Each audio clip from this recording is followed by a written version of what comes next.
I travel all over the country, man, different places. Different places, man. And you can tell you're in different places by the different roadkills that they have. Like right here in Tennessee, like we have like raccoons, like bam, somebody hit a raccoon, on I-40. Or like in Kentucky, man, they have like wild turkeys. You see like, oh, somebody hit a wild turkey. Bam, it's crazy, man. It's wild turkey, man. Or in Oklahoma or even Texas, you'll see armadillos on the side of the road. You know what I'm saying? Like, bam, somebody hit an armadillo. Like in Mississippi, it's toddlers. In Georgia, it's like catfish. Like, how you gonna hit a catfish? I have a friend named Bob. Bob is dyslexic.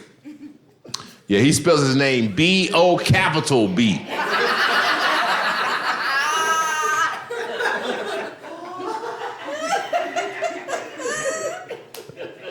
Bob and I played high school baseball together. One game he got caught stealing second. He got caught stealing second. From third.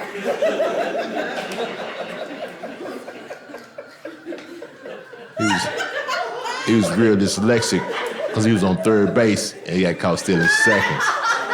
He was dyslexic. You see what I'm saying? Yeah. You see what I'm saying? Oh, man. Yeah. Dyslexia ran in Bob's family, man, for real. It was rampant in his family. Yeah, his mom was dyslexic.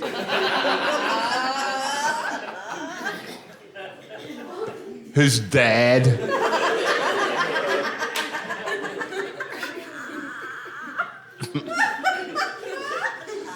Even his lil sis.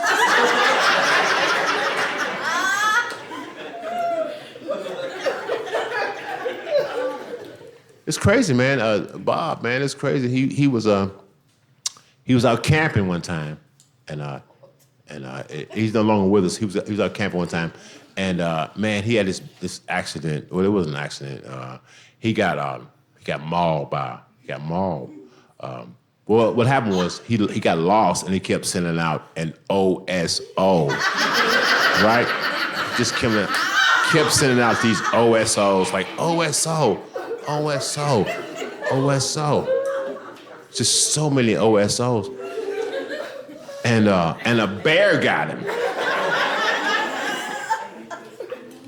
See, oso is Spanish for bear.